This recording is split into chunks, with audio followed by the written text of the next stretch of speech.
miss me? I miss all of y'all. All y'all girls standing together like that. Let's Can't try take it. So I have a confession to make. I've been with Sonic 30 days. So I know, yeah. So I am learning probably slightly faster than you're going to learn about our brand. I've been on a rapid pace the last 30 days of understanding who is Sonic, why are we Sonic, why are we different, what's our advantage, where are we going, why are we like just really trying to understand our competitive difference in the category.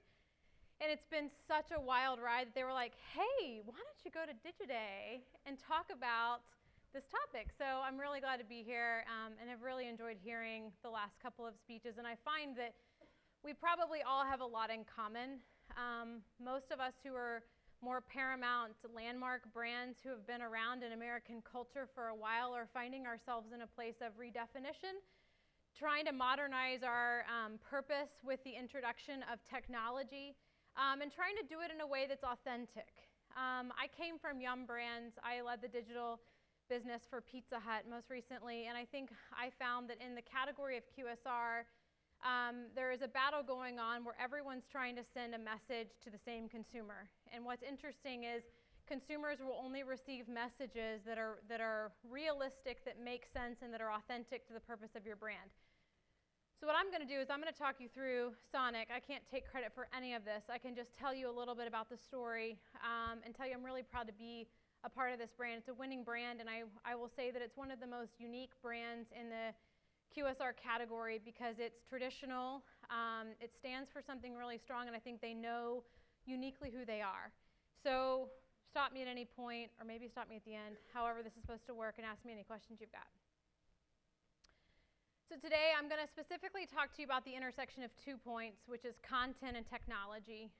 Content, clearly everyone knows it's the biggest buzzword in today's world. It's what we fight every day. Who's got the most relevant, rich content in a global economy where we're all fighting for share of attention. And it's really scary because we're all trying to create content fast, quick, and relevant. But the reality is consumers are only receiving those things that are most relevant to what they're looking for. So it's kind of a time and speed don't really get along, but you almost have to take your time to make sure you're delivering the right message. And then the second thing is technology. Sonic is a traditional brand. We've been around for 60 years. We are a drive-in concept, which is a very, very traditional business model. It's nostalgic, it's heritage. Everyone here probably has a story. If you're from any part of the country where there are cars, you have been to a Sonic, and I hope that you will find that this message makes you go back to Sonic to reevaluate what I'm talking about.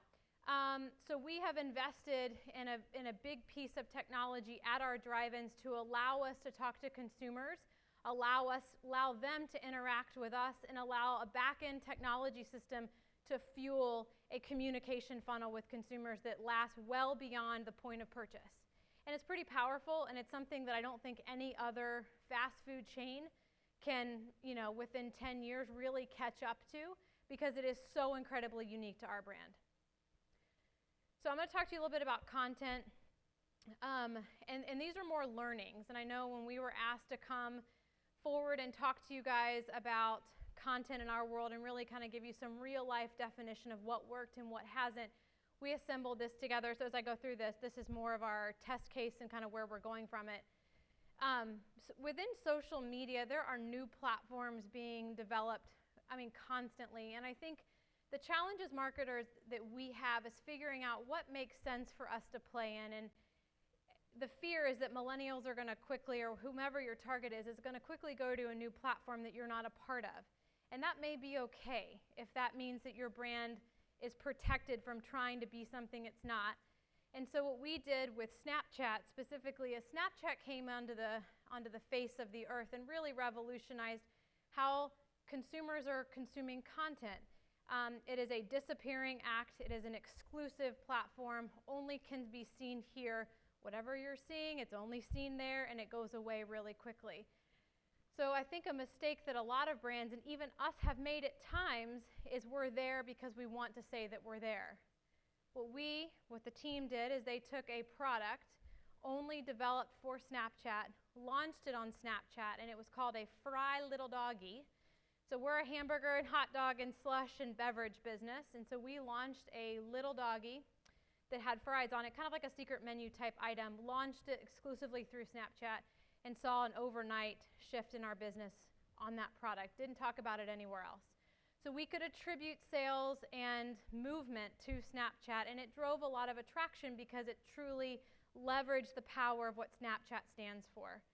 Since then, we've been really pressured to only use Snapchat in that way, and I think we fall into the trap sometimes as we want to spread a message as far as it can go, but we keep going back to, is this exclusively leveraging the platform for what makes it most relevant? And the answer should be yes. Obviously, you fall within the challenge of being like you want to get your message spread wide. So we don't always deliver, but I think the idea is using a platform for what it's intended to do and making sure it's unique to what your brand's trying to accomplish. The second thing is expanding what I call your red thread campaign. So whatever your TV or broad general market message is into a digital space. It's not typically kosher that you would take a TV ad, a 30, 50, even a 60-second spot and run it in digital. You've got a different attitude, you've got a different reception, attention span in digital, so you've got to make sure that what you're putting in digital is relevant to the platform. So what we've done with some of our agencies is shot stuff that was during production for TV, but taken a slight tweak to it to where it's a little bit more irreverent, a little bit more fun, longer form content that we can then run through digital, and it's worked really well.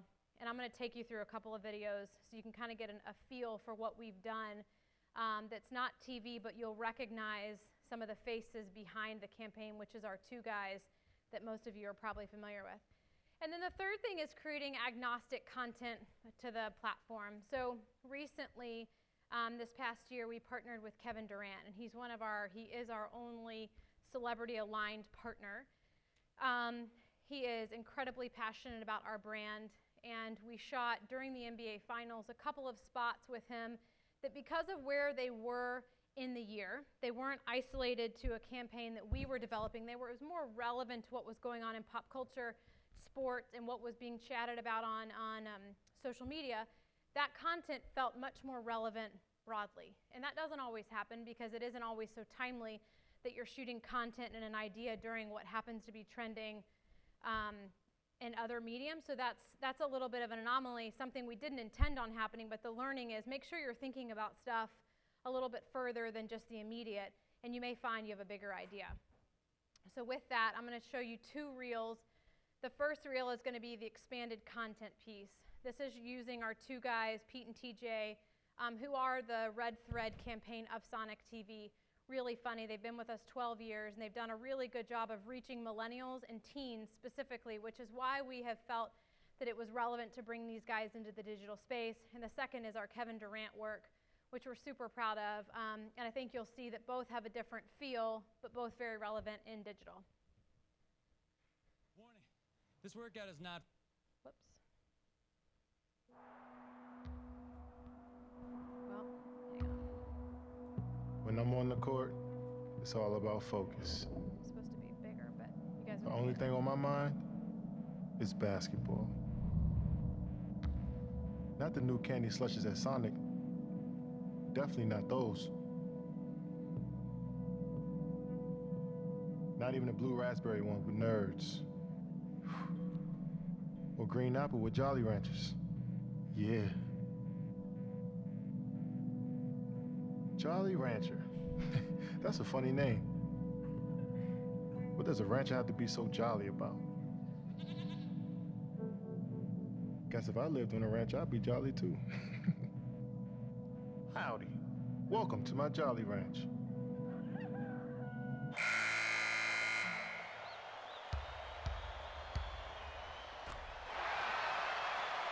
So that was a 60 that we ran during the first and second NBA Finals game. It was interesting. We weren't a sponsor. We blew up all over Twitter. I think we were organically trending at number 5 for the first game after it ran. And because it was so incredibly true to our brand, but very unexpected, and it was a twist. You watched it and you're like, this is either a very impressive sports apparel wear company. you started to see that the fact that this was Sonic was surprising, which is a little bit of what we were trying to get at. So it was very intelligent marketing that could be spread across categories. I'm going to try to show this middle piece because I think it's interesting. I think you guys will get a sense of the difference. So bear with me. Warning. This workout is not for everybody. Salsa verde may be too much for some people's taste buds. And I should let you know, I'm not a doctor. I'm not a physician. I'm not a professional of any kind. So move at your own risk. Now let's move.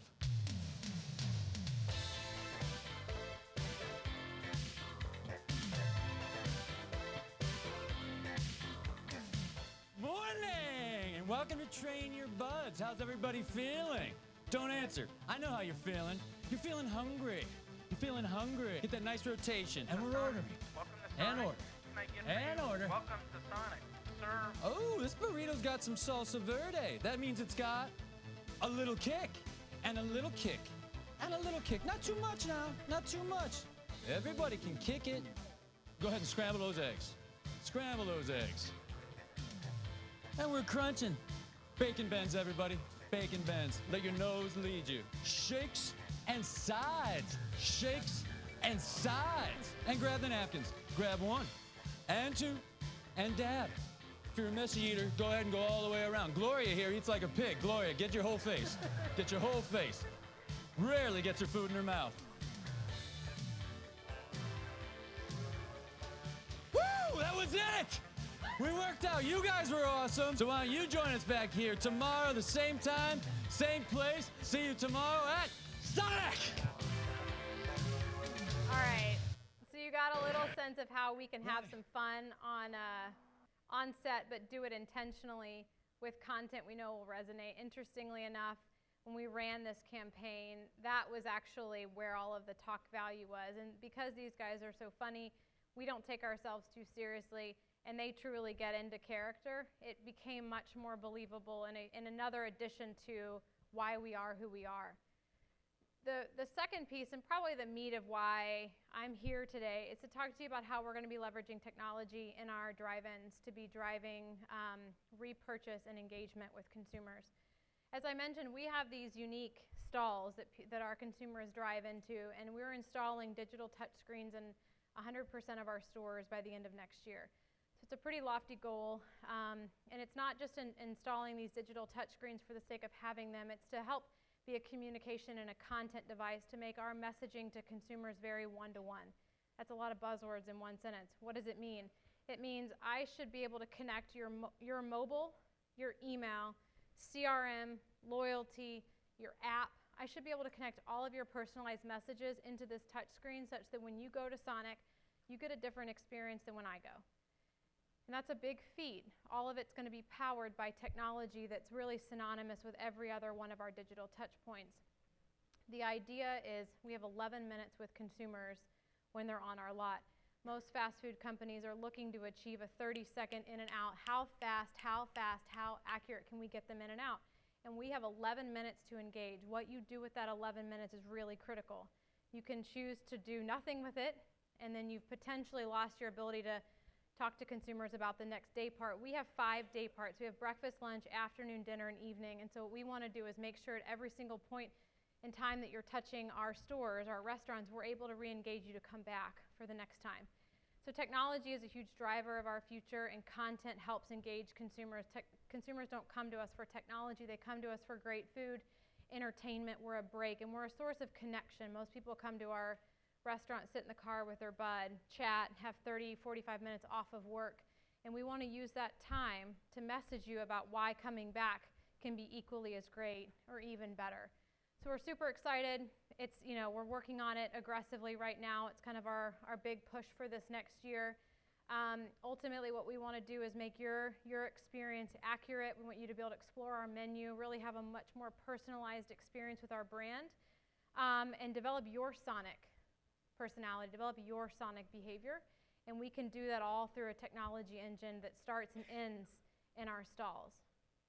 So that's a really, really brief but quick, and I'm a little out of breath because I'm 7.5 months pregnant, synopsis of what we're doing at Sonic. And I think at this point I'm supposed to call Brian back up to answer some questions. You guys have any? Okay, thank you very much. It's wonderful. Thank Thank you.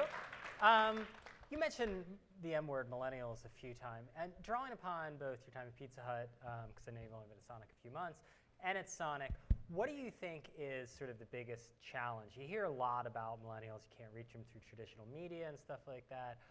What do you think the biggest challenge for a brand in reaching millennials with content is Yeah. now? It's funny. I am a millennial, and I think there's probably a lot of millennials in the room. I think millennial sounds like the planet of the apes. Like, oh, how are we going to reach them? And for me, it's more they're just a consumer that because of our product is much more relevant to them. I think talking to them just like anyone would talk to anyone else who's not a millennial in a relevant way is what's most important. So I don't really know that there's really magic to how you speak to them.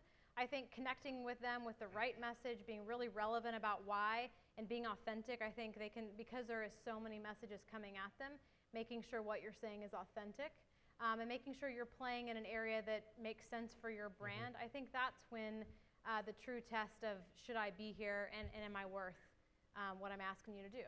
So that's kind of our take on millennials. So just so long as you use emojis when you do it. So just long as speak you to use them like emojis, normal. yes.